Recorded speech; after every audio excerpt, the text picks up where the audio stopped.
Quality और consistent performance के लिए सिर्फ सिल्वर पंप्स एंड मोटर्स, नाम याद रखना।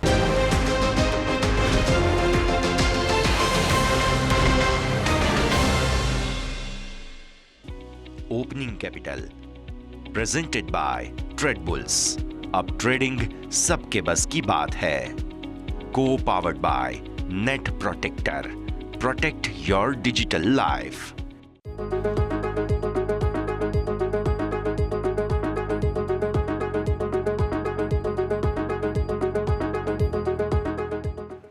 ગુડ મોર્નિંગ સ્વાગત આપ સૌ કોઈનું ઓપનિંગ કેપિટલમાં। હું યશ આપની સાથે। ભારતીય શેર બજાર આજે ઠંડીના મૂડમાં ફરી એકવાર થોડા થીજી ગયા છે। ટ્રમ્પ સાહેબ આવ્યા, તેની આફ્ટર ઇફેક્ટ્સ જે માર્કેટમાં હોવા જોઈતી હતી તે નથી અને એકદમ ફ્લેટ ઓપનિંગના સંકેત બની રહ્યા છે। સૌથી પહેલાં આવો નજર કરી લઈએ હેડલાઇન્સ પર। ગિફ્ટ નિફ્ટી 23,400 નજીક ફ્લેટ કારોબાર। ડાઉ ફ્યુચર્સમાં તેજી સાથે કારોબાર ગઈકાલે બંધ હતા। અમેરિકન માર્કેટ્સ, જાપાનના માર્કેટમાં પણ ફ્લેટ સંકેત। ડોલર ઇન્ડેક્સ 2 સપ્તાહમાં પહેલીવાર ઘટીને 108 અને નીચે। ટ્રમ્પના નવા ટેરિફની કોઈ નવી જાહેરાત ન આવતા ઘટ્યો ડોલર ઇન્ડેક્સ।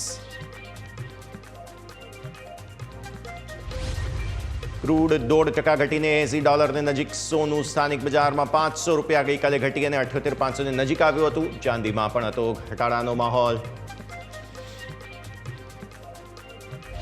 નિક્સન ટેકનોલોજીએ રજૂ કર્યા સારા પરિણામ। L&T ફાઇનાન્સના નિરાશાજનક પરિણામ। આજે આવશે ICICI પ્રૂ, ઇન્ડિયા માર્ટના પરિણામ। વોડાફોન આઈડિયા માટે સુપ્રીમ કોર્ટ તરફથી સારા સમાચાર। ઇન્કમ ટેક્સ વિભાગને વ્યાજ સહિત ₹1100 કરોડ ચૂકવવા આદેશ। કંપનીએ કહ્યું, AGRમાં રાહતને લઈને સરકાર તરફથી કોઈ સમાચાર નથી મળ્યા। આવો સીધા જ આપને લઈ જઈશું અમારા ઇન્ટરેક્ટિવ વોલ પર। સમજીએ ભારતીય માર્કેટ્સમાં આજે શું થવા જઈ રહ્યું છે। ગઈકાલે તમને તેજી જોવા મળી। ડોનાલ્ડ ટ્રમ્પ સાહેબ આવી રહ્યા છે તેના બેસિસ પર। ગઈકાલે અમેરિકન માર્કેટ્સ બંધ હતા કારણ કે ત્યાં માર્ટિન લૂથર કિંગ જુનિયરનો જે દિવસ છે તેના માટે થઈને, જન્મદિવસ છે તેના માટે થઈને અહીંયાથી ખાસ ઉજવણી હતી ને જેના ભાગ સ્વરૂપે અમેરિકન માર્કેટ્સ બંધ હતા। અને ગઈકાલની સૌથી મોટી ઇવેન્ટ કે ટ્રમ્પ સાહેબે શપથ ગ્રહણ કરી લીધા છે। હવે ભારતીય માર્કેટ્સ માટે આવનારા દિવસો બહુ ક્રુશિયલ, બહુ મહત્વના છે। કારણ શું છે? ભારતીય માર્કેટ્સ હવે એ દિશામાં આગળ વધી રહ્યા છે જ્યાં રૂપિયો સતત તમારો મોંઘો છે। રૂપિયો મોંઘો હોવાની સાથે સાથે આપણું અર્થતંત્ર થોડું ડામાડોળની સ્થિતિમાં છે। અને આ બધી જ પડકારોની સામે હવે ટ્રમ્પ સાહેબના આવી ગયા બાદ ભારત પર કોઈ ટેરિફ લાગે છે કે નથી લાગતા? પહેલો સવાલ। બીજો સવાલ, જો ટેરિફ લાગે છે તો કેટલા લાગે છે, કઈ ચીજ વસ્તુઓ પર લાગે છે?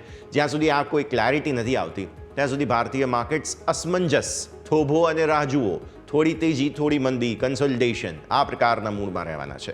શબ્દો મેં ઘણા બધા એક સાથે તમને કહી દીધા, પણ મતલબ આ બધાનો એક જ છે। થોડી તેજી, થોડી મંદી એટલે કન્સોલિડેશન, કન્સોલિડેશન એટલે થોભો અને રાહ જુઓ। બધું સમાનાર્થી શબ્દો જ જે છે તે ખાસ અહીંયાથી જોવા મળી રહ્યા છે। વિદેશી રોકાણકારો ગઈકાલની તેજીમાં શું કરીને ગયા આવો સમજીએ। વિદેશી રોકાણકારો ગઈકાલે ફરી એકવાર વેચવાલી કરીને ગયા। આજે મેં એક્સ પર સવારે પોસ્ટ પણ કરી છે કે વિદેશી રોકાણકારો વેચીને ગયા છે, સામે સ્થાનિક ખરીદદાર જે છે તે સેમ ટુ સેમ જોવા મળી। 4,336, 4,321, ₹10 કરોડ, ₹13 કરોડ આસપાસનો ફરક મામૂલી તમને અહીંયાથી ખાસ જોવા મળી રહ્યો છે, બરાબર છે। હવે જો કેશ માર્કેટમાં વેચવાલી કરી છે તો ફ્યુચર્સમાં શું કર્યું? ફ્યુચર્સમાં પણ વેચ્યું ભાઈ। 1,032 કરોડના હેવી નિફ્ટી ફ્યુચર્સ, કેમ કે ગઈકાલે ફ્યુચર્સના પ્રીમિયમ વધ્યા હતા। વિદેશી રોકાણકારો કે ના ના ના મારે તો વેચવું જ છે અને એમણે વેચી દીધું। બેંક નિફ્ટીના ફ્યુચર્સ સામે ખરીદ્યા છે। બેંક નિફ્ટીમાં ભરોસો છે તેમને અને એટલા માટે તેઓ ખરીદદારી કરીને જઈ રહ્યા છે। એમને લાગે છે કે ના, હવે બેંક નિફ્ટી થોડો ભાવ વ્યાજબી છે એટલા માટે એમણે ખરીદ્યું। આ જુઓ તમે, આ છે ફિન નિફ્ટી।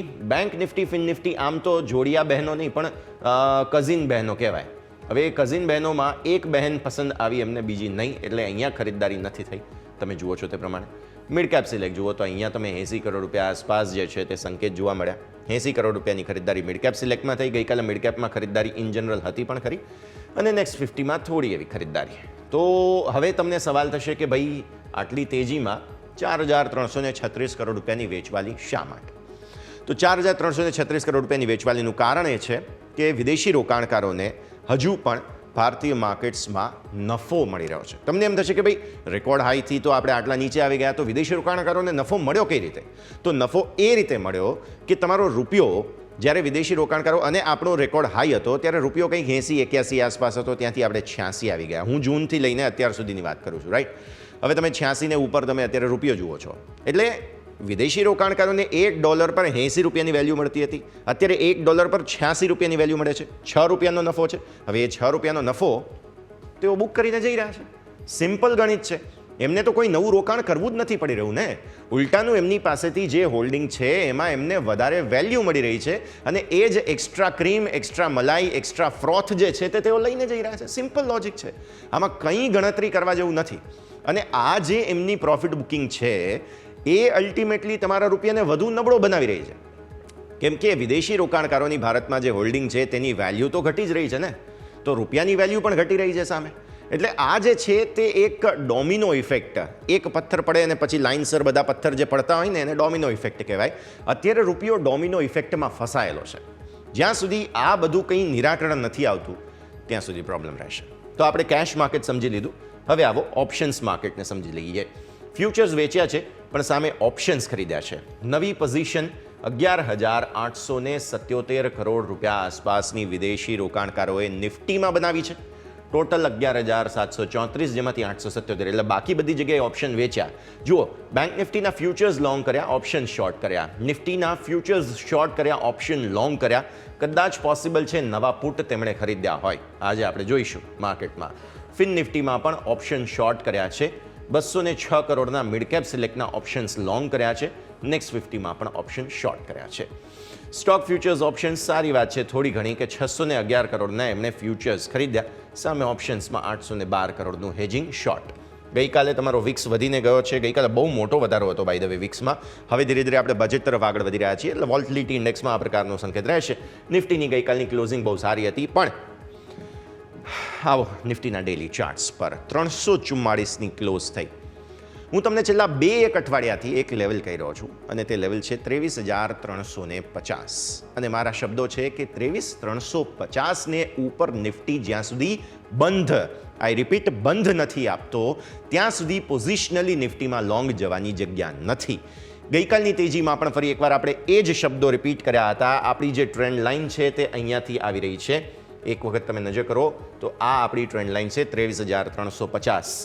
ગઈકાલે એ ટ્રેન્ડ લાઇનને ઇન્ટરસેક્ટ કરીને નિફ્ટી ઉપર પણ ગયો. આ આપણી ટ્રેન્ડ લાઇન છે. નિફ્ટી તેને ઉપર પણ ગયો. તમે જુઓ છો ગઈકાલે ફાઇનલી 10 દિવસની મૂવિંગ એવરેજને પણ તમે ઉપર નીકળ્યા અને 23,492-94 આસપાસના તમારા હાઈ હતા, રાઈટ? તમારી 10 દિવસની મૂવિંગ એવરેજ કેટલી છે? 382. મારું લેવલ શું છે? 350. ગઈકાલે હાઈ બનાવીને નિફ્ટીએ આ લેવલને નીચે બંધ આપ્યો. 10 દિવસની મૂવિંગ એવરેજ નીચે બંધ આપ્યો. મતલબ કે નિફ્ટી હજુ પણ આપણા જે લેવલ છે તેનાથી નીચે છે. અને હું ક્લોઝિંગ બેઝિસ પર એટલા માટે 350નું લેવલ માંગી રહ્યો છું કારણ કે જ્યાં સુધી 350 આવી નથી જતું તે છેક તમારા આગળના મંથલી બેઝિસના જે ચાર્ટ્સ છે તે હિસાબથી લેવલ બનીને આવે છે. હવે એક્ઝેક્ટ કયા મહિનાના ચાર્ટ છે એ પણ હું તમને પછી આગળ જણાવીશું. મંથલી ચાર્ટ આજે હું તમને બતાવવાનો છું. પણ પરિસ્થિતિ જે છે તે 23,350ને ઉપર નિફ્ટી બંધ નથી આપતો ત્યાં સુધી. તો 350ને ઉપર બંધ ક્યારે આપે? આજે શક્યતા છે. આજે નિફ્ટી થોડો પોઝિટિવ પણ છે પણ વિદેશી રોકાણકારો સામે વેચીને ગયા છે તો એમની તાકાત વેચવાની હજુ પણ આજે પણ રહેશે. જો માર્કેટ વધુ ઉપર જાય છે તો એઓ થોડી ઉપરની જે મલાઈ છે તે લેતા જશે. આવી સ્થિતિમાં બહુ મોટી તેજીની અપેક્ષા મેં એક્સ પર આજે સવારે ટ્વિટર પર પોસ્ટ એ જ કર્યું છે કે બહુ મોટી તેજીની શક્યતા આપણે ન રાખવી જોઈએ. અત્યારે જે છે તે વારે વારે વિદેશી રોકાણકારો ઉપરથી વેચવાલી કરવા આવી જ જશે. નીચેના સ્તરો પર 23,110 આ મારો સ્ટોપ લોસ બને છે. જ્યાં સુધી આ લેવલ જે નીચેના સ્તરો પર છે, આ જે ટ્રેન્ડ લાઇન છે આપણી, તેને નીચે તમે નથી જતા ત્યાં સુધી 23,110 તમારા સ્ટોપ લોસ છે. ઉપર 350ની ઉપર નવી તેજી કરીશું જ્યાં સુધી તમારી નવી તેજી અત્યારે ઓલરેડી જે કોઈ હોય, ઓલરેડી તમારી લોંગની પોઝિશન હોય, હોલ્ડ કરો. 350ને ઉપર નવી તેજી કરવી છે, નહીં તો 23,110નો સ્ટોપ લોસ છે. 1 2 3 4 5 6 દિવસથી તમે આ રેન્જમાં છો અને ફસાયેલા છો. હવે નજર રાખવાની રહેશે. પહેલાં નિફ્ટીના મંથલી ચાર્ટ લઈને આવો. મારે આજે 23,350નું જે મહત્વ છે તે ખાસ સમજાવવું છે. આ છે તમારા માટે મંથલી ચાર્ટ. 23,350નું લેવલ હું શા માટે કહી રહ્યો છું? આ જે તમારી જૂન મહિનાની ઇલેક્શનના દિવસની અને ઇલેક્શનના મહિનાની જે કેન્ડલ છે તેમાં તમે ખાસ્સા એવા નીચે પણ ગયા હતા, ઉપર પણ આવ્યા હતા, પણ એ વોલેટિલિટીમાં ઓપન અને ક્લોઝના જે લેવલ છે તમારા, એ ઓપન અને ક્લોઝના લેવલના હિસાબથી આ તમારું લેવલ નીકળીને આવે છે 23,350. એટલે વિચાર કરો, નવી તેજી તમારી ક્યારે આવી હતી? નવી તેજી તમારી જૂન મહિનાથી શરૂ થઈ હતી, રાઈટ? જૂન, જુલાઈ, ઓગસ્ટ, સપ્ટેમ્બર બહુ જબરદસ્ત તેજી જોઈ હતી આપણે, જબરદસ્ત પૈસો ઠલવાયો હતો ભારતીય માર્કેટ્સમાં. હવે એ લેવલને નીચે તમે જો કારોબાર કરતા હો, સ્વાભાવિક છે એ મોટું રેઝિસ્ટન્સ ગણવું પડે, અને એટલા માટે જ આપણે માન આપી રહ્યા છીએ આ લેવલને ઉપર બંધ આપી દે ડેઇલી ચાર્ટ પર, તો પછી કંઈક તમારે તેજીના વિચાર કરવા જોઈએ, ત્યાં સુધી નહીં. તો આ જ વાત છે. આપણે જુઓ, આ જાન્યુઆરીની કેન્ડલ છે, રાઈટ? થોડા ક્લોઝ પર આવો, ક્લોઝ કેમેરામાં હું તમને બતાવું. આ જાન્યુઆરીની કેન્ડલ છે. તમે કેટલા અવરોધને ક્રોસ કર્યા હતા? તમે નીચે 110નું જે આપણું લેવલ છે તે સ્ટોપ લોસ છે અત્યારે, તે પણ ક્રોસ કર્યું, નીચેથી પછી ઉપર આવી ગયા. એટલા માટે જ એને સ્ટોપ લોસ તરીકે રાખ્યું છે, કારણ કે એ બચી ગયું હતું. 110નું લેવલ કયું છે? મે મહિનાનો તમારો હાઈ, રાઈટ? હવે 110 ઉપરના સરો પર 350નું લેવલ થઈ ગયું. 350ને ઉપર બંધ આપે તો તેજી, નહીં તો પછી હજુ પણ ફસાઈ જઈશું તેવા ચાન્સ. પછી ઉપરના સરો પર નેક્સ્ટ લેવલ કયું આવે? જૂન મહિનાનો તમારા ઓપન અને ક્લોઝના લેવલ હિસાબથી લેવલ બને છે 24K, 24,000. એટલે 350ને ઉપર બહુ સરસ તેજી આવશે. તમે એવું ન માનો કે 24,000 બહુ દૂર છે. તમે જાન્યુઆરીમાં ઓલરેડી 24,000 જોયેલું છે. 24,000ને ઉપર તમે ગયા હતા. 24,200ના ટેકનિકલી હાઈ બન્યા છે, અને એ જ મારું નેક્સ્ટ લેવલ બને છે 24,300. 24,200 સુધી ગયા હતા તમે, ત્યાંથી વેચવાલી આવી છે, અને નીચે તમે 23,800 સુધી ગયા હતા, રાઈટ? 23,750, 800, 900 બધા સુધી જવાની કોશિશ કરી હતી. તો આવી સ્થિતિમાં 23,100 તમારા માટે જગ્યા, 23,350 પ્રોબ્લેમ અત્યારે હજુ પણ છે. 15 મિનિટના ચાર્ટ પર ગઈકાલના કારોબારને સમજીએ. 23,350ને ઉપરથી તમને વેચવાલી આવતી જોવા મળી હતી, રાઈટ? તો હું એક વખત તમને 23,350 ક્યાં આવે છે એક્ઝેક્ટ આ તમે જુઓ, પહેલી કેન્ડલ તમારી આ બની, હેવી કેન્ડલ બની હતી, બહુ મોટી વોલ્ટિલિટી આવી, અને વોલ્ટિલિટી બાદ શું થયું? બોટમ બનાવી તમે. ગઈકાલનો 170 આસપાસનો લો હતો, 23,170, રાઈટ? ત્યાંથી ખરીદદારી બહુ સરસ આવી હતી. ધીરે ધીરે તમે ઉપર આવ્યા, અને તમારા ટોપ બની ગયા એક્ઝેક્ટલી 23,400થી આસપાસના. 23,400થી તમે થોડું કન્સોલિડેશન જોયું, વેચવાલી જોઈ, અગેન થોડું બાઇંગ આવ્યું, અગેન થોડું સેલિંગ આવ્યું, અને તમે કન્સોલિડેટ કરતા જોવા મળ્યા રેન્જમાં, અને છેલ્લે 350ને નીચેનો તમારો બંધ આવ્યો. આજે આપણી ટ્રેન્ડ લાઇન છે તે. એટલે મને હજુ પણ 23,350ને ઉપર એક વખત બંધ આપી દે નિફ્ટી, પછી ભરોસો બેસશે. ત્યાં સુધી હું હજુ પણ નહીં નફો નહીં નુકસાનની સ્થિતિમાં સાઈડ પર બેસીને એન્જોય કરવાની વાત, પ્રી બજેટ રેલીના હિસાબથી પણ થોડો સમય રાહ જોવાની વાત અહીંયાથી કરું છું. ઓપન ઇન્ટરેસ્ટની વાત કરી લઈએ ક્વિકલી. ઓપન ઇન્ટરેસ્ટના હિસાબથી તમને ગેઇન જોવા મળે છે, 23,000ના સપોર્ટ પર જોવા મળી રહી છે. આ ગુરુવાર માટે 23,000 બહુ મહત્વનો સપોર્ટ છે તેવું પુટ રાઇટર્સ કહી રહ્યા છે, યાદ રાખો. 23,200 પર પણ પુટ રાઇટર્સ કહી રહ્યા છે કે ના વાંધો નહીં આવે, 23,200 લગભગ જળવાઈ જશે, અને 23,000 પર પુટ રાઇટર્સ થોડો ઓછો કોન્ફિડન્સ લઈને બેઠા છે કે ના, હવે 23,000 થોડું સચવાઈ જાય તો સારું. અત્યારે ફિલહાલ ટેમ્પરરી જેટલા મને પ્રીમિયમ મળતા હોય હું અહીંયાથી ઈટ કરવાની કોશિશ કરું. આ તરફ તમે જુઓ, 23,500 તમારા માટે ચેલેન્જ બની રહ્યું છે, અને 23,500 રિસેન્ટ જે સ્વિંગ તમારા નીચેના સરોથી ઉપર આવ્યા તેમાં 23,500 હજુ સુધી તમે પહોંચ્યા નથી, અને પહોંચ્યા તો પણ વેચવાલી આવી છે, બરાબર છે? આવી સ્થિતિમાં 23,600 કોન્ફિડન્સ છે કોલ રાઇટર્સને કે આ તો નહીં જ આવે, આ હું લાવવા જ નહીં દઉં, અને એટલા માટે સૌથી વધારે ઓઆઈ આખી ઓપન ઇન્ટરેસ્ટમાં જે ચેઇન છે, ઓપ્શન ચેઇન, એમાં 23,600 પર છે. આ તરફ 23,200 પર લગભગ ફાઇટ એ રેન્જમાં થતી જોવા મળશે. આ ગુરુવાર માટેની રેન્જ બની ગઈ તમારી 23,600 થી 23,200. 200 તૂટે તો છેલ્લો લાઇન ઓફ ડિફેન્સ તમારું છે 23,000. વાર્તા પૂરી. ઓપન ઇન્ટરેસ્ટ ચેન્જ લઈ આવો. ગઈકાલે વિદેશી રોકાણકારો ખરીદીને ગયા છે, રાઈટ? શું ખરીદ્યું હોઈ શકે? શોર્ટ કવરિંગ અહીંયા થઈ હોઈ શકે 23,200ની, સ્વાભાવિક વાત છે.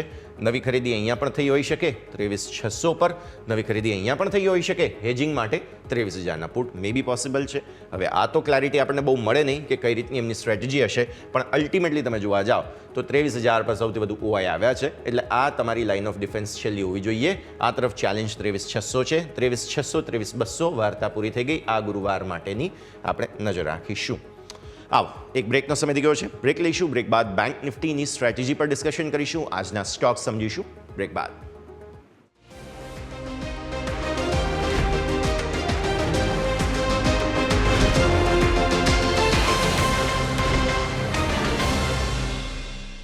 બ્રેક બાદ આપનું સ્વાગત છે અને હવે બેંક નિફ્ટીની આપણે વાત કરવી છે. નિફ્ટી માટે આપણે પ્રોબ્લેમ્સની ચર્ચા કરી રહ્યા છીએ, રાઈટ? બહુ તેજીની ચર્ચા નથી કરી રહ્યા, પણ બેંક નિફ્ટી માટે સારા સંકેતો છે, કેમ કે ફ્યુચર્સ પણ લોંગ કરીને ગયા છે વિદેશી રોકાણકારો. આવો સમજી લઈએ બેંક નિફ્ટીના આજના સેટઅપને.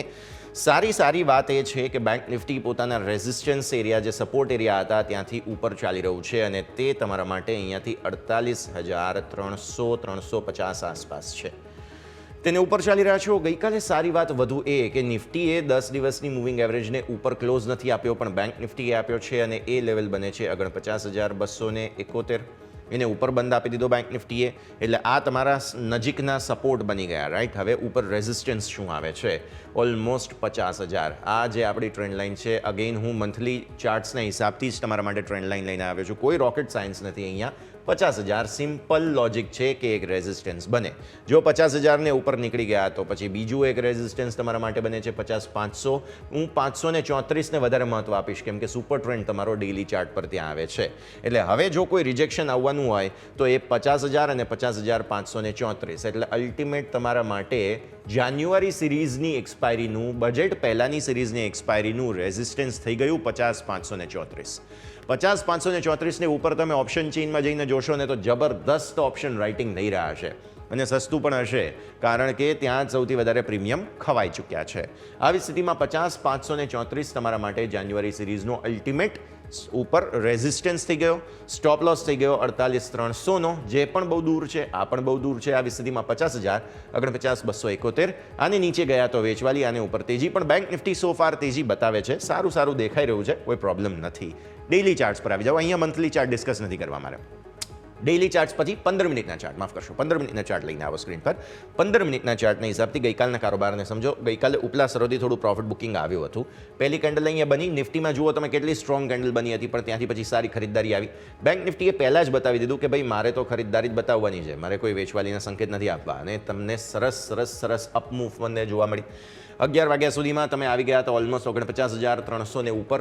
ત્યાંથી પછી બીજી તેજી તમે જોઈ, જે તમને લઈને આવ્યા ઓલમોસ્ટ 49,600 ને નજીક, અને પછી 49,600 ને આસપાસથી વેચવાલી જે આવી તે તમને લઈને આવી છેલ્લે 49,333 પર. એટલે કે 49,500 ટેમ્પરરી હર્ડલ છે, અને જે 10 દિવસની મૂવિંગ એવરેજના હિસાબથી 286 આસપાસ તમારો સપોર્ટ બને છે. આજે જો 286 ઉપર છો તમે, ત્યાં સુધી કોઈ નવી પ્રોબ્લેમ નથી, તેજી કરી શકાય એમ છે.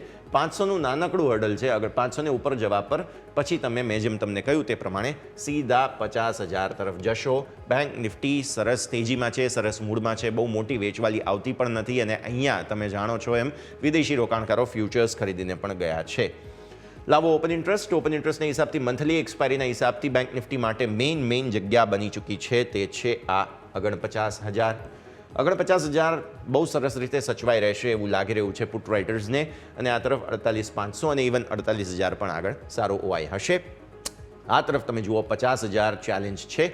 50,000 આટલું આસાનીથી નહીં લાવવા દો એવું આ કોલ રાઇટર્સ કહી રહ્યા છે. એટલે જો પુટ રાઇટર્સને અહીંયાથી ઉપર લઈ જવો હોય બેંક નિફ્ટીને, તો આ જે કોલ રાઇટર્સ છે તેમને મુક્કો તો મારવો પડે, પણ એનો પાયો જે છે તે અહીંયા છે. એનો પાયો છે 49,000 પર. એટલે એ જે બેઝ છે, પહેલાં તો આને મુક્કો મારવો પડે, ત્યારબાદ આ કોલ રાઇટર્સ છે 49,500 પર, તેને અહીંયાથી ખાસ તોડવા પડે. તો આ 50,000ના કોલ રાઇટર્સ કંઈક અહીંયા આવે તો આ પુટ રાઇટર્સ જે છે તે અહીંયાથી આટલા આવે, અને અહીંયા થોડું વધારે એડિશન અહીંયા સુધી આવી જાય, તો તમને 50,000 બેંક નિફ્ટી બતાવે. ઓપન ઇન્ટરેસ્ટના ચેન્જ પર નજર કરી લો તમે. ચેન્જના હિસાબથી તમને એક્શન જે છે તે ગઈકાલે જોવા મળે છે. 50,000ના કોલમાં એક્ઝિટ, એટલે તેજીના જ સંકેત છે.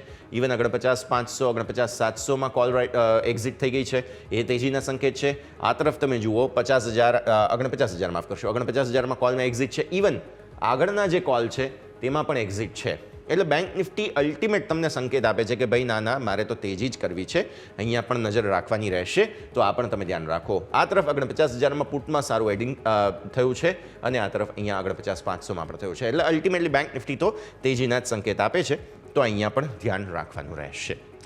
નિફ્ટી બેંક નિફ્ટી વાર્તા પૂરી થઈ ગઈ. હવે સ્ટોક કયા ધ્યાન પર રાખવાના છે તેના પર આવી જઈએ. સૌથી પહેલાં તો TCS તમારે ધ્યાન પર રાખવાનો છે. રીઝન બીઇંગ, TCS શા માટે તમારા માટે ફોકસમાં છે? ફ્રાન્સમાં એક નવું ડિલિવરી સેન્ટર એમણે શરૂ કર્યું છે, અને આ ડિલિવરી સેન્ટર જે એમણે શરૂ કર્યું છે તેમાં તેઓ AI પાવર્ડ જે ટેકનોલોજી સોલ્યુશન્સ છે, ટ્રાન્સફોર્મેશન પૂરું પાડે છે, અને એરોસ્પેસ તથા ડિફેન્સ ટેકનોલોજી માટે થઈને હવે ફ્રાન્સ અને યુરોપમાં જે એરોસ્પેસ તથા ડિફેન્સના કામ કરતી કંપનીઓ છે તેમનું AI બેઝડ ટ્રાન્સફોર્મેશન TCS પૂરું પાડશે. સ્ટોક તમારા રડાર પર હોવો જોઈએ. નેક્સ્ટ સ્ટોક તમારા ધ્યાન પર હોવો જોઈએ તે છે વેદાંતા. વેદાંતા શા માટે ફોકસમાં હોવો જોઈએ? કારણ કે ફિચ દ્વારા એમનું રેટિંગ અપગ્રેડ કરાયું છે. બહુ સારી વાત છે. વેદાંતા ડિવિડન્ડ ડાર્લિંગ સ્ટોક છે અને એવી સ્થિતિમાં અહીંયા રેટિંગ અપગ્રેડ થયું છે. રેટિંગ B નેગેટિવથી વધારીને B પોઝિટિવ થઈ ગયું છે. એટલા માટે આ ખૂબ જ સારા સમાચાર તમારા માટે હોવા જોઈએ. સ્ટોક ખાસ એક્શનમાં છે આજના દિવસે, નજર રાખો તમે. નેક્સ્ટ સ્ટોક તમે ધ્યાન પર રાખો, ડિક્સન ટેકનોલોજીસ. પરિણામો આવ્યા છે અને પરિણામો બહુ જ જબરદસ્ત આવ્યા છે. તેના ઉપર તમારું ફોકસ હોવું જોઈએ. પરિણામ સારા છે. સ્ટોક આજે સેલિબ્રેટ કરવા જઈ રહ્યો છે. જુઓ, નફો 97.1થી વધીને નફો 216.2 કરોડ રૂપિયા થઈ ગયો છે. 122.8%નો વધારો. આવક તમે જુઓ 4,818 કરોડ રૂપિયાથી 117% વધીને 10,453 કરોડ રૂપિયા થયા છે. એબિટા 184.4થી વધીને 390.5. બહુ સરસ સુધારો છે એબિટાની અંદર. તો આ પણ સારા પરિણામ તમે જુઓ. અને સાથે સાથે તમે જુઓ અહીંયાથી ખાસ માર્જિન 10 બેઝિસ પોઈન્ટ ઘટ્યા. હા, આ થોડો પ્રોબ્લેમ કરશે. માર્જિન ઘટી રહ્યા છે, થોડો પ્રોબ્લેમ અહીંયાથી ખાસ બનતો જોવા મળી શકે. નેક્સ્ટ સ્ટોક લાવો MCX. MCXમાં 5.4 કરોડની ખોટ હતી. ખોટની સામે 160 કરોડનો નફો થયો છે. એટલે ખૂબ જ સારા પરિણામો અહીંયાથી જોવા મળી રહ્યા છે. એક્સચેન્જ તરીકેનું પરફોર્મન્સ MCXનું સારું છે. આવક એમની જે છે 57.4% વધી છે, 301.4 કરોડ રૂપિયા થઈ ગઈ. પછી તમે જુઓ અહીંયાથી ખાસ એમના માર્જિન્સ જે છે, એબિટા જે છે તે બધામાં 19.7% કરોડથી વધીને 193 કરોડના માર્જિન થઈ ગયા, એબિટા થઈ ગયા છે, માફ કરશો અહીંયાથી. અને પ્રોફિટ જે છે તેમાં પણ સારો એવો સુધારો તમને જોવા મળી રહ્યો છે. નેક્સ્ટ આવો L&T ફાઇનાન્સ પર નજર કરી લો તમે. આ સ્ટોક ખાસ ફોકસમાં આજે તમારો રહેવો જોઈએ. હેડલાઇન સ્ટોક છે અમારો. 640 કરોડથી 2% નફો ઘટીને 626 કરોડ આવે છે. નફો ઘટ્યો છે, અહીંયાથી ખાસ ધ્યાન રાખો. નેક્સ્ટ આવકના પરિણામો પર નજર કરી દો. તેમને વ્યાજથી આવક જે છે 1833 કરોડ રૂપિયા પર આવી છે. અહીંયાથી ખાસ ત્યાંથી ઘટીને 11% વધારા સાથે 2041 કરોડ. જો વ્યાજથી આવક જે છે તે અહીંયાથી વધી છે, પણ નફો સામે જે છે તે ડેન્ટ બતાવી રહ્યો છે. એટલે મિક્સ્ડ બેગ પરફોર્મન્સ ગણવામાં આવે. નેટ ઇન્ટરેસ્ટ માર્જિન્સ તેના જુઓ, NIM જેને આપણે ટૂંકમાં કહીએ છીએ, 8.97%થી ઘટીને 8.5%. નફો ઘટ્યો, માર્જિન્સ ઘટ્યા, અલ્ટિમેટલી સ્ટોક માટે નેગેટિવ. હવે NPAના આંકડા જો હોય તો એના પર આપણને વધારે ખ્યાલ પડશે. નેક્સ્ટ સ્ટોક તમે લઈ આવો ઓબેરોય રિયલ્ટી સ્ક્રીન પર. ઓબેરોય રિયલ્ટી ફોકસમાં, કારણ કે 71.7% નફો વધીને 618 કરોડ આવ્યો. ઓલમોસ્ટ તમે જુઓ તો ડબલ જેવી સ્થિતિ બની છે અહીંયા ઓબેરોય રિયલ્ટી રિયલ એસ્ટેટ સ્ટોક્સમાં. અમુક સારા પરિણામો સિલેક્ટિવ પોકેટ્સમાં આવી રહ્યા છે. આવક તમે જુઓ 34% વધીને 1411 કરોડની આવક થઈ છે. બિઝનેસ સરસ જઈ રહ્યો છે તેવું માનો. એબિટા અહીંયા 68.1% વધીને આવ્યા છે 856.1 કરોડ રૂપિયા પર. આ પણ સારા સમાચાર ગણી શકાય. અને એમના માર્જિન જુઓ, ત્યાં પણ સરસ સુધારો છે. ઇનફેક્ટ માર્જિન બહુ સારા છે. આજે ઓબેરોય રિયલ્ટીનો સ્ટોક પરફોર્મ ન કરે તો સમજી જવું કે અહીંયા સ્ટોકમાં કંઈક પ્રોબ્લેમ તો છે. 60.7%ના અમને ઓબેરોય રિયલ્ટીના માર્જિન જોવા મળી રહ્યા છે. Jammu Kashmir bank next stock તમારા માટે લઈને આવીએ. પરિણામો બહુ સરસ આવ્યા છે. સ્ટોક નાનો છે અને આવી સ્થિતિમાં મોટા ફટાકડા ફૂટી શકે છે. જમ્મુ કાશ્મીર બેંકમાં નફો 26.2% વધીને આવ્યો છે 531.5 કરોડ રૂપિયા. સરસ પરફોર્મન્સ તમને નફામાં જોવા મળી રહ્યું છે. આવક જુઓ રૂપિયા 1280.4 કરોડથી 17.8% વધીને આવી છે 1508.7 કરોડ રૂપિયા. બમ્પર પરફોર્મન્સ ગણો તમે. વ્યાજથી આવક, NPAs થોડું પ્રોબ્લેમ છે અહીંયા, 4.08% થઈ ગયા 3.95%થી વધીને. એટલે નફો આવક વધ્યા છે, પણ સામે NPA પણ વધ્યા છે. નેટ NPA પણ જુઓ 0.94% થઈ ગયા છે 0.85%થી વધીને. આ પણ એક પ્રોબ્લેમ ગણવાનો રહેશે. તો આ બે પ્રોબ્લેમ્સ છે. સનટેક રિયલ્ટી વધુ એક real estate company. Bumper performance અહીંયા પણ જોવા મળેલું છે. 9.7 કરોડની ખોટ હતી, તેની સામે 42.5 કરોડનો નફો થઈ ગયો. જબરદસ્ત પરફોર્મન્સ ગણવાને. આવકમાં શું થયું છે એ પણ જોઈ લો. આવક જે છે તમારી તે અહીંયાથી ખાસ 42.4 કરોડથી 281% ઉછળીને સીધા 161.8 કરોડ રૂપિયા થઈ છે. સારું પરફોર્મન્સ અગેઇન તમને જોવા મળી રહ્યું છે. તો રિઝલ્ટ સારા છે. સ્ટોકમાં સેલિબ્રેશન. આજે રિયલ એસ્ટેટ સ્ટોક્સ ખાસ ફોકસમાં રહેશે.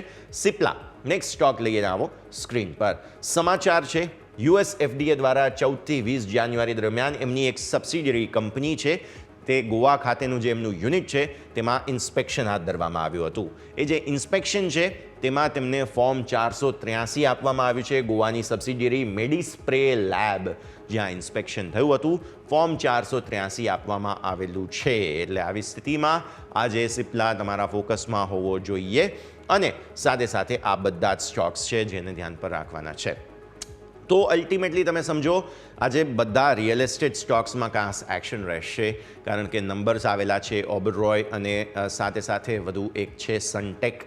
બે real estate stocks ultimately mid cap and small cap index પર તમારું ખાસ ફોકસ હોવું જોઈએ કેમ કે ત્યાં કંઈક ને કંઈક તો નવા જૂની થવાની છે. સાથે સાથે તમે જુઓ આજના દિવસે TCS જેવા સ્ટોકમાં ખાસ એક્શન જોવા મળી રહ્યું છે, તે પણ તમે ધ્યાન પર રાખી શકો છો કારણ કે અહીંયા કોઈક નવા જૂની થશે.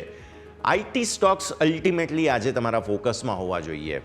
2 દિવસથી IT સ્ટોક્સ નર્વસ છે. રીઝન ડોનાલ્ડ ટ્રમ્પ સાહેબ આવી રહ્યા છે, રાઈટ? હવે ડોનાલ્ડ ટ્રમ્પ સાહેબે શપથ ગ્રહણ કરી લીધી, આવી રહ્યા છે એવું તો ન કહેવાય, આવી ગયા છે એવું કહેવાય. હવે આજે IT સ્ટોક્સ એમની કોઈ અનાઉન્સમેન્ટ નથી થઈ એટલે આવી સ્થિતિમાં જુઓ ડોનાલ્ડ ટ્રમ્પ સાહેબે શપથ ગ્રહણ કરવા આવ્યા તે સમયના ખાસ તસવીરો જુઓ. IT સ્ટોક્સ એટલા માટે આજે ફોકસમાં છે કેમ કે 2 દિવસથી નર્વસ હતા.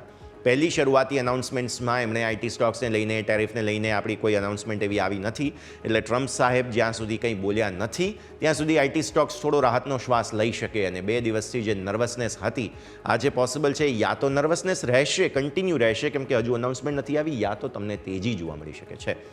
બેંક નિફ્ટી 2 દિવસથી તમને કહી રહ્યો હતો કે હું ચાલીશ, આજે હું ચાલીશ. 2 દિવસથી એમણે ITના પરફોર્મન્સનું જે કહી શકાય કે અંડર પરફોર્મન્સ હતું તો બેંક નિફ્ટીએ સરસ પરફોર્મ પણ કર્યું હતું.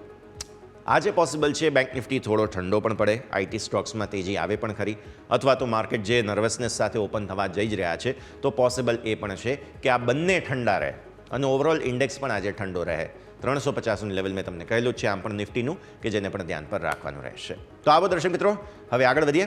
એક વિરામનો સમય થઈ ગયો છે અને વિરામ બાદ જ્યારે હવે ડોનાલ્ડ ટ્રમ્પ સાહેબ આવી જ ચૂક્યા છે તો તે ભારતના અર્થતંત્રને, ભારતીય આપણી જે હાલની પરિસ્થિતિ છે ગ્લોબલ પોલિટિકલ પાવર બનવા તરફની, તેને કેટલી અસર પહોંચાડશે નહીં પહોંચાડશે આ બધા જ સંકેતોને આપણે ડિસ્કસ કરવાના છે. વિરામનો સમય થયો છે અને વિરામ બાદ અમારી આ ખાસ ચર્ચા અમે આપના માટે લઈને આવી રહ્યા છીએ. ડોનાલ્ડ ટ્રમ્પ સાહેબના આવ્યા બાદ ભારતની સ્થિતિ શું રહેશે ચર્ચા કરીશું બ્રેક બાદ.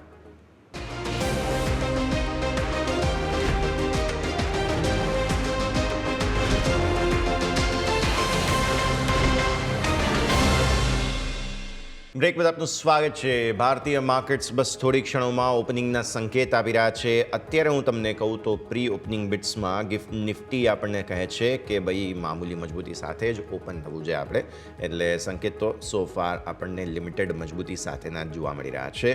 ગ્લોબલ માર્કેટ્સ પોઝિટિવ છે. ગિફ્ટ નિફ્ટી મેં જેમ કહ્યું 23,454 આસપાસના મજબૂતીના સંકેત આપી રહ્યું છે, લગભગ 53 પોઈન્ટ આસપાસ, એટલે મજબૂતી થોડી વધી છે તેવું કહો. અને આપણા જે બેન્ચમાર્ક લેવલ છે 23,350ના એને ઉપર ફરી એકવાર નિફ્ટી ખુલશે, સો એ સારી વાત છે. હવે એને ઉપર બંધ આપી દે આજે તો મજા આવી જાય. આવી સ્થિતિમાં ડાઉ ફ્યુચર્સ પણ પોઝિટિવ છે. ડાઉ ફ્યુચર્સમાં પણ જે સકારાત્મક સંકેત છે 150 પોઈન્ટ આસપાસ. હેંગસેંગ જુઓ તમે, નિકાઈ જુઓ, બધામાં તમને સકારાત્મક જ સંકેતો બની રહ્યા છે.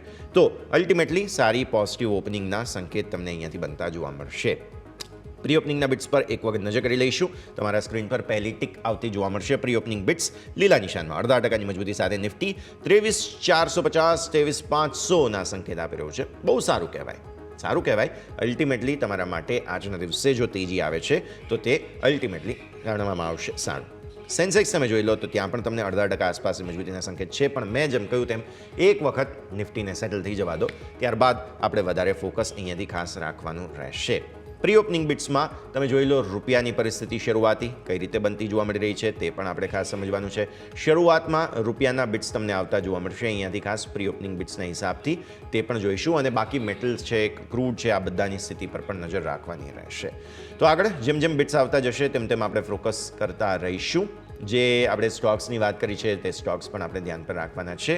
મેં જેમ કહ્યું હતું IT સ્ટોક્સ આજે ખાસ ફોકસમાં રાખવાના છે અને બેન્ક્સ જો IT સ્ટોક્સ આજે સેલિબ્રેટ કરે છે, જે અત્યારે લાગી રહ્યું છે કે સેલિબ્રેટ થોડું કરશે, તો પછી તમને નિફ્ટીમાં વધુ નવી તેજી આવતી જોવા મળે તે વાત પૂરેપૂરી તમને અહીંયાથી જોવા મળશે.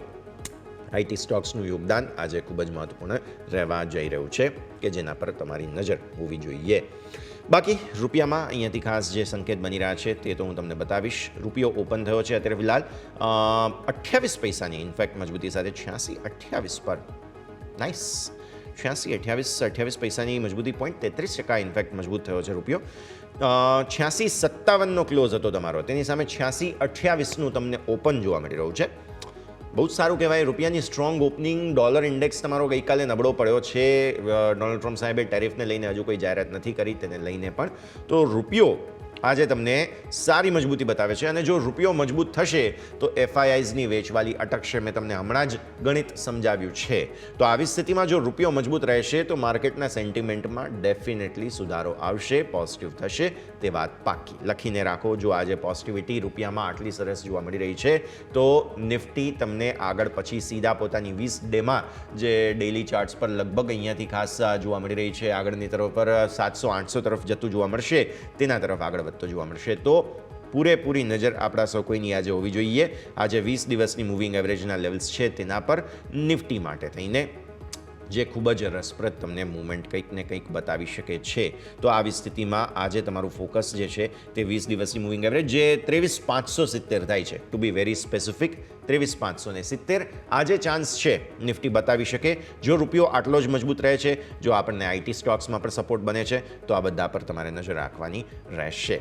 આ તરફ સ્ટોક્સ કયા કયા તમે જુઓ કે ધ્યાન પર આવી રહ્યા છે. નેચરલ ગેસમાં જો કે બાય ધ વે થોડું પ્રોફિટ બુકિંગ જોવા મળી રહ્યું છે.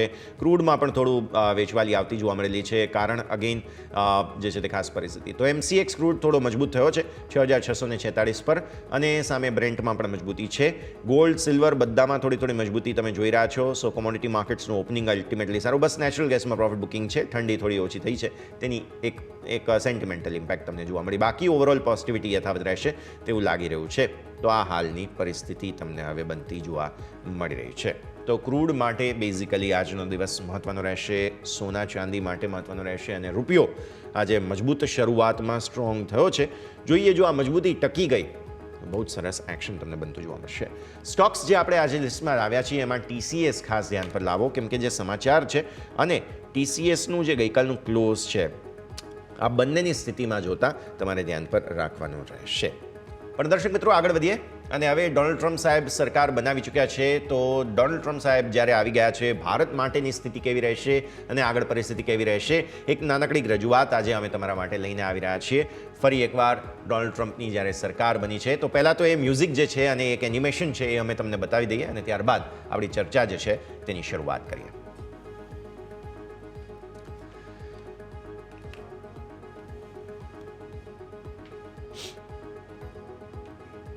ઓકે, તો આવો દર્શક મિત્રો, હવે આપણે જઈશું. આપણી સાથે ચર્ચા માટે જોડાઈ રહ્યા છે પેરેડાઇમ કોમોડિટીઝના બિરેન વકીલ.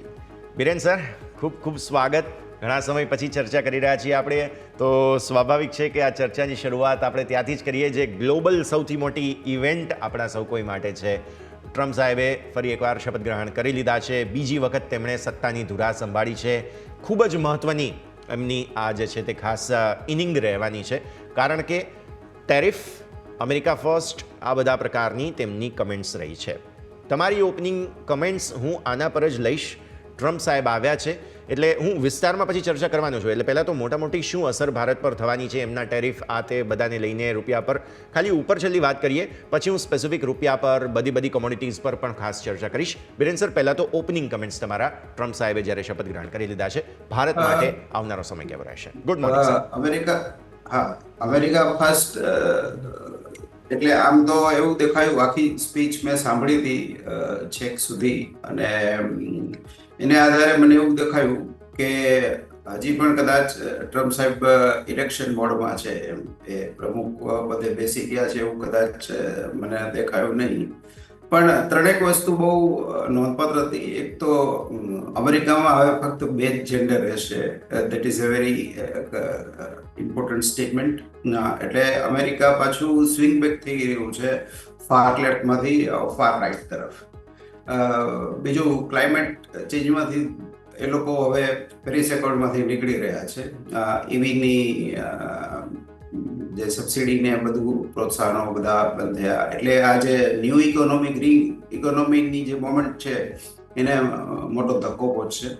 ત્રીજી વસ્તુ એ કે ડ્રીલ બેબી ડ્રીલ એ મારા હિસાબે સૌથી મોટી એનાઉન્સમેન્ટ છે અને આગળ જતા મે બી આપણને ક્રૂડ $50 $40 નીચે જતું જોવા મળે. સાથે સાથે એમણે બહુ ભારપૂર્વક કીધું છે કે ઇન્ફ્લેશનને કાબૂમાં રાખવું એ સૌથી પહેલો ગોલ છે. એટલે આ બે જોતા બીજા બધા જ ચલણો ઉપર થોડી વીકનેસ દેખાય, એમ રૂપી પર પણ કદાચ થોડી વીકનેસ દેખાય. પણ આવતા માર્ચમાં ફરી પાછી અમુક 60 જેટલી સીટોની પ્રાઇમરી ચૂંટણીઓ છે. એમાં જો 2-3 સેનેટ સીટ પણ જો ઓછી થાય તો આ જે તાકાતના સમીકરણો છે એ થોડા બદલાઈ શકે. બિલકુલ સર, તમે ઓપનિંગ કમેન્ટ્સમાં ન્યૂ વર્લ્ડ ઇકોનોમીની જે વાત કરી તેના પર થોડું વિસ્તારથી ચર્ચા કરવા માગું છું. ભારત સરસ રીતે ઉભરીને આગળ વધી રહ્યું હતું. ટ્રમ્પ સાહેબ એમ કહે છે કે અમેરિકા ફર્સ્ટ. આવી સ્થિતિમાં આપણી પ્રોડક્ટ્સ જે ત્યાં જાય છે, આપણી સર્વિસીસ જે સેવાઓ જાય છે, જે આઈટી છે, આ બધા પર પણ ટેરિફ આવવાની છે. ટેરિફ આવશે, કેટલી આવશે, આ તે બધી હજી પણ સ્પષ્ટતા નથી. પણ આના કારણે બિઝનેસ બંધ નહીં થાય, પણ હા ઓછો થઈ શકે અથવા તો થોડી અસર આવી શકે તેવું આપણે માનીએ. તો સ્વાભાવિક સૌથી પહેલો સવાલ આપણા સૌ કોઈ માટે એ જ બને કે ભારત જે ગતિથી ઉભરીને આગળ આવી રહ્યું હતું તેને થોડી બ્રેક લાગશે, 1-2 વર્ષ કદાચ આપણને પ્રોબ્લેમ પણ રહેશે. આ સ્થિતિ થોડી સમજાવો અને તેના પરથી વાત આપણે વાળીને લાવી રહ્યા છીએ રૂપિયા પર. અલ્ટિમેટલી સાહેબ બહુ મોટા લોઝ બની રહ્યા છે, એક બાદ એક ઘટાડો રૂપિયામાં આવી રહ્યો છે. તેનાથી વિદેશી રોકાણકારોનું જે ભારતમાં શેરબજારમાં પણ ઇન્વેસ્ટમેન્ટ છે તેને પણ અસર પહોંચી રહી છે. તેઓ પ્રોફિટ બુકિંગ કરી રહ્યા છે કે ભાઈ એક્સ્ટ્રા પૈસા મળે છે તો સ્વાભાવિક હું શા માટે બુક ના કરું. તો આ જે અસર છે તે સમજાવો. પહેલાં આ ન્યૂ વર્લ્ડ ઇકોનોમીમાં ભારતને કેટલી અસર પહોંચવાની છે અને ત્યારબાદ તેને લઈને રૂપિયા પર કેટલી અસર પડશે સર? આમ જોઈએ ને તો અત્યારની આપણી જે સ્થિતિ છે એ બેસ્ટ ઓફ બોથ વર્લ્ડ છે. કારણ કે જે સીધો ટકરાવ છે એ અમેરિકા અને ચાઇના વચ્ચેનો છે, જેમાં મેજર એરિયા ટેકનોલોજી એટલે સેમિકન્ડક્ટર, આર્ટિફિશિયલ ઇન્ટેલિજન્સ અને બીજો ટકરાવ રાજદ્વારી ડિપ્લોમેટિક. આપણે સ્ટ્રેટેજિકલી જરૂરી રેજિમ છીએ લગભગ બધા માટે. બીજું એ કે અમેરિકામાં આવતી નિયરલી 60% વસ્તુઓ બહારથી આવે છે. એટલે કારણ કે બહુ લાંબા સમયથી અમેરિકાએ પોતાની જે મેન્યુફેક્ચરિંગ એજ હતી તો ગુમાવી દીધી છે અને એને રીએસ્ટાબ્લિશ કરતા બહુ સમય થાય. ટેરિફ અપફ્રન્ટ નાખી દેવી એ બોલવું ઇઝી છે, પણ જ્યારે એ તમે અમલી કરો અને ધારો કે કેનેડિયન પ્રોડક્ટ ઉપર 25% ટેરિફ નાખે અને તો સિમ્પલી કેનેડાથી આવતું સોનું કે ક્રૂડ કે મેટલ 25% મોંઘા થાય. તો એ અમેરિકન નાગરિકો જ્યાં સુધી આ નશો હોય વી આર ગ્રેટ એ બરાબર, પણ એ નશો જો ખિસ્સાને ડેમેજ કરે ને તો એ ઉત્સાહ મોડો પડી જાય. બીજું કે ક્લાઇમેટ ચેન્જના મામલે ઘણા બધા તિકડમ થતા હતા, જેને આપણે એક અર્થમાં ગ્રીન વોશિંગ એટલે જ્યાં પૈસો હોય જ નહીં ત્યાં પછી ક્રેડિટ આપવી ને સબસિડી લેવી ને એ બધા તિકડમ બંધ થાય એ ઘણું સારું પગલું છે. એક મહત્વની વસ્તુ એ કાલ બોલ્યા નથી, પણ સિન્થેટિક ફૂડ ઉપર એમનું ફોકસ છે, એટલે પ્લાન્ટ પ્રોટીન ને બધું આજકાલ ચાલ્યું છે, એમાં મેજર બ્રેક આવશે. અને એક વસ્તુ થોડી ચિંતાજનક કહી શકાય અથવા તો થોડી આઉટલાયર જેવી ગણી શકાય કે ભાઈ કોવિડ વેક્સિન જેણે નહોતી લીધી એવા સૈનિકોને જે ફરજ મોકૂફ કરવામાં આવ્યા હતા એ બધાને ફરી પાછા પૂરા પે સાથે ચડત પગાર સાથે પાછા લેવામાં આવશે. એટલે આ બધા જે થોડા હાર્ડલાઇનર પ્રકારના જે નિવેદનો છે ને એનાથી ફાર્મા ઉદ્યોગને થોડા સિગ્નલ જશે કે આજે R&Dમાં જે પૈસા રોકાતા હોય એને સિગ્નલ જાય. EVને સબસિડી બંધ થાય તો એ ઇન ધ લોંગ રન સારું છે, કારણ કે EVના ખરાબ પાસા વિશે ક્યારેય કોઈ ચર્ચા નથી થઈ. રેર અર્થ મેટલ જે હોય છે સિલેનિયમ, કોબાલ્ટ, લિથિયમ એ કેટલી બધી હાઈલી પોલ્યુટેડ છે. અને બીજું કે એવી જ્યારે આઉટ ઓફ એટલે ડિસ્ફંક્શનલ થઈ જાય, એની બેટરી જ્યારે ફેલ થઈ જાય ત્યારે એ કચરાનો ક્યાં નિકાલ કરવો એની ક્યાંય કોઈ પોલિસી નથી. એટલે કન્વેન્શનલ ઓટોમોબાઈલ, પેટ્રોલ, ડીઝલ આ બધા તરફ પાછા ફરવું, હું અંગત રીતે એવું માનું છું કે it's a right step, correcting mechanism. Definitely sir, તમે સરસ રીતે સમજાવ્યું. હવે આગળ અમુક કોમોડિટીઝ પર શું અસર થવા જઈ રહી છે તેની પણ મારે વાતચીત કરવી છે, પણ દર્શક મિત્રો એક વિરામનો સમય થયો છે. વિરામ બાદ ભારતીય માર્કેટ સેટલ પણ થઈ ગયા છે, તેની પણ ચર્ચા કરીએ અને આગળ પછી આપણી ચર્ચા યથાવત રાખીએ.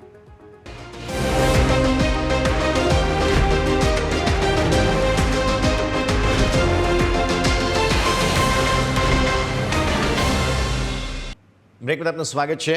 પ્રી ઓપનિંગ બિટ્સ સેટલ થઈ ચૂક્યા છે. એક વખત ક્વિકલી નજર કરી લો તમે. Mid cap and small cap મામૂલી મજબૂતી સાથે ઓપન થઈ રહ્યા છે. નિફ્ટી અહીં 76 પોઈન્ટ ઉપર આપણા 23,421ના લેવલ પર ઓપન થઈ રહ્યા છે. એટલે કે ગઈકાલના હાઈઝને ઉપર નિફ્ટી સેલિબ્રેટ કરી રહ્યો છે. સોફાર સારી મજબૂતી સાથેની ઓપનિંગ તમને અહીંયા જોવા મળી રહી છે. રાઈટ.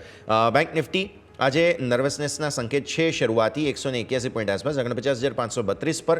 મેં જે આઈટીની વાત કરી હતી, તમે જુઓ આજે આઈટીની શરૂઆત જે છે તે થોડી લિમિટેડ થતી આમ તો જોવા મળશે અહીંયાથી ખાસ. પછી જે છે તે આગળ મજબૂતી આવી શકે છે. 5% ઉપર અત્યારે ફિલહાલ નિફ્ટી આઈટી શરૂ થયો છે. આજે આઈટી સ્ટોક્સમાં શું થાય છે તે સમજવું ખાસ જરૂરી બની રહેશે. તો આ બિટ્સ આપણે વાત કરી લીધી. આપણી સાથે બિરેન સર જોડાયેલા છે. વર્લ્ડ ઇકોનોમી અને ભારતીય જે ઇકોનોમી અને કોમોડિટીઝ છે તેની અસર પર આપણે ચર્ચા કરી રહ્યા છીએ. સર, રૂપિયા માટે આવનારો સમય કેવો રહેશે તે સમજવું ખાસ જરૂરી છે, કારણ કે આપણા એક્સપોર્ટ ઇમ્પોર્ટમાં થોડી અસર પહોંચી છે જે આ ટેરિફ આવશે તેનાથી. આવી સ્થિતિમાં સ્વાભાવિક છે રૂપિયા પર હજુ પણ અસર થોડી રહેવાની છે. બહુ જલ્દી સુધારો નહીં આવે. અને આરબીઆઈ માટે પણ સર અત્યારે બહુ મોટી ચેલેન્જ છે. એક બાજુ જીડીપી, આપણા આઈઆઈપી સીપીઆઈ ગ્રોથ, આ તે બધી પરિસ્થિતિઓ છે, મોંઘવારી કાબૂમાં રાખવી અને ગ્રોથ વધારવો. બીજી બાજુ રૂપિયાની સતત ડિવેલ્યુએશનને બચાવવી. એટલે હવે ફેબ્રુઆરીમાં જે પોલિસી આવવાની છે ગવર્નર સાહેબ માટે બહુ ટફ કોલ રહેશે કદાચ એવું લાગે છે. અને રૂપિયાને કેટલી અસર પડવા જઈ રહી છે આના કારણે થઈને, બિરેન સર? રૂપિયાની આપણે ગ્લોબલ સેન્સમાં જો વાત કરીએ તો છેલ્લા 5 વર્ષમાં ઇમર્જિંગ બજારોમાં સૌથી સ્ટ્રોંગ પરફોર્મર રૂપિયો રહ્યો. આપણે જેમ બ્રિક્સની જો વાત કરીએ, બ્રિક્સ કરન્સી એટલે બ્રાઝિલ રિયાલ કે ચાઇનીઝ યુઆન કે રશિયન રૂબલ, તો છેલ્લા 2-3 વર્ષમાં રૂબલ અંદાજે 70-80% ડિવેલ્યુ થયો, યુઆન 15% તૂટ્યો, બ્રાઝિલ રિયાલ પણ નિયરલી 15% તૂટ્યો છે. એની સામે રૂપિયાની કમજોરી લગભગ 4-5%થી વધારે નથી રહી. એ સિવાય જે સાઉથ ઇસ્ટ એશિયન કરન્સી છે, કોરિયા વોન કે ફિલિપાઇન પેસો કે ઇન્ડોનેશિયન રૂપી, આ બધા પણ 8-10% તૂટ્યા છે. ઇવન જાપાની યેન પણ ઘણો નરમ છે, યુરો ઘણો નરમ છે. તો માત્ર 2 જ કરન્સી, એક જ કરન્સી કદાચ સ્ટ્રોંગ કહેવાય તો એક તો સ્વિસ ફ્રાંક જે સેફ હેવન ગણાય, અને એ સિવાય આજકાલ જેને લોકો ઇન્ટરનેટ કરન્સી કહે છે બિટકોઇન, એ બધાની સામે એપ્રિશિએટ થયો છે.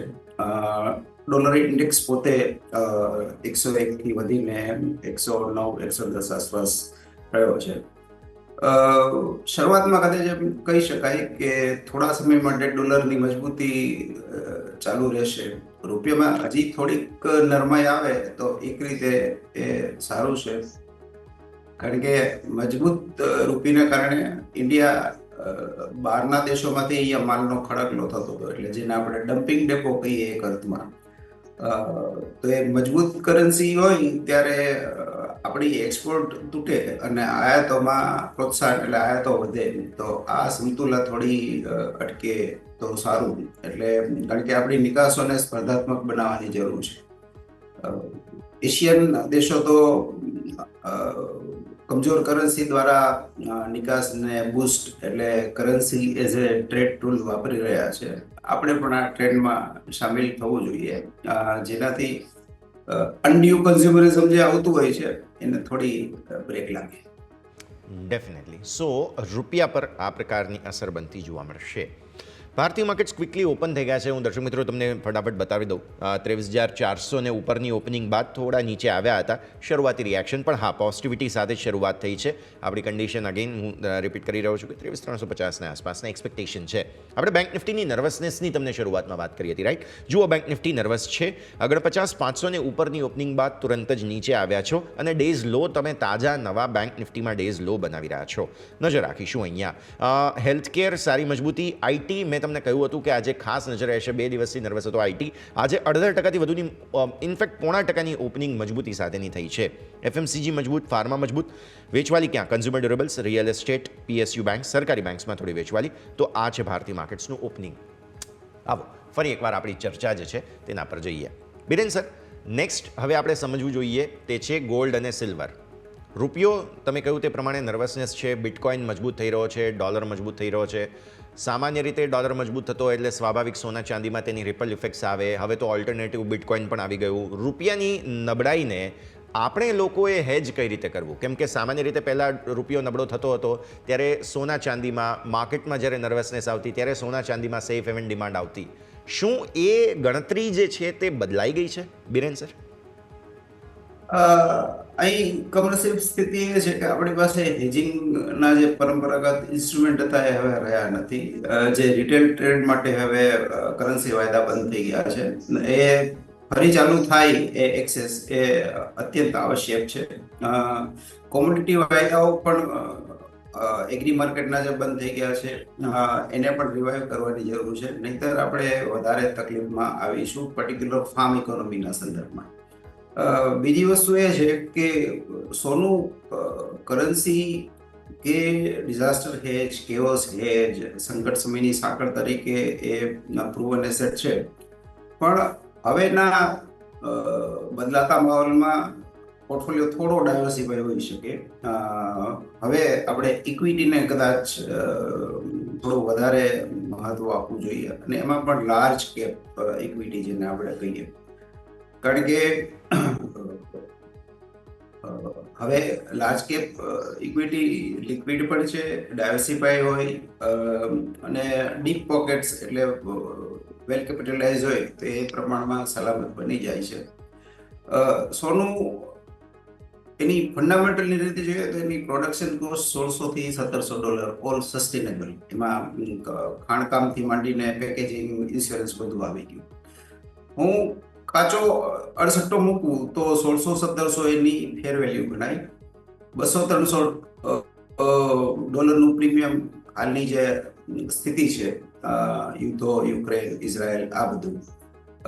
એ સિવાય $400-500 પ્રીમિયમ લિક્વિડિટી પ્રીમિયમ ગણાયું, જે કોરોના પછી આપણે અનાપ શનાપ લિક્વિડિટી ઇઝિંગ, રેટ કટ, આ બધું આવ્યું.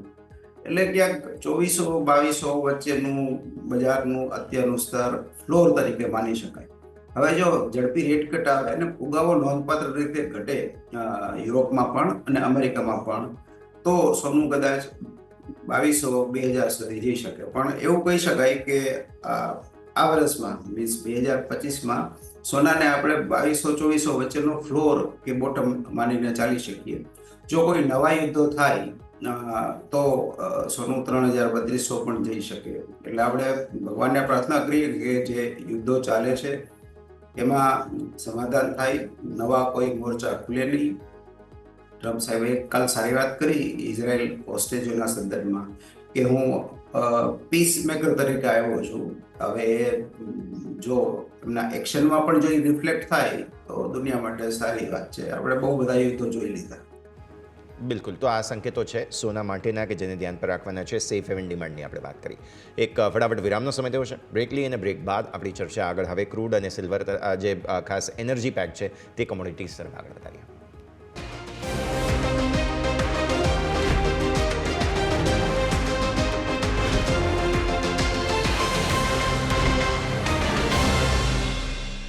બ્રેક બાદ આપનું સ્વાગત છે. ભારતીય માર્કેટ્સ નહીં નફો નહીં નુકસાનની સ્થિતિમાં અત્યારે ફિલહાલ ફરી 400 ને ઉપર નિફ્ટી નીકળ્યો છે. જોઈએ આગળ શું પરિસ્થિતિ. પણ આપણી ચર્ચા જે ચાલી રહી છે બિરેન સર સાથે તેને આગળ વધારીએ.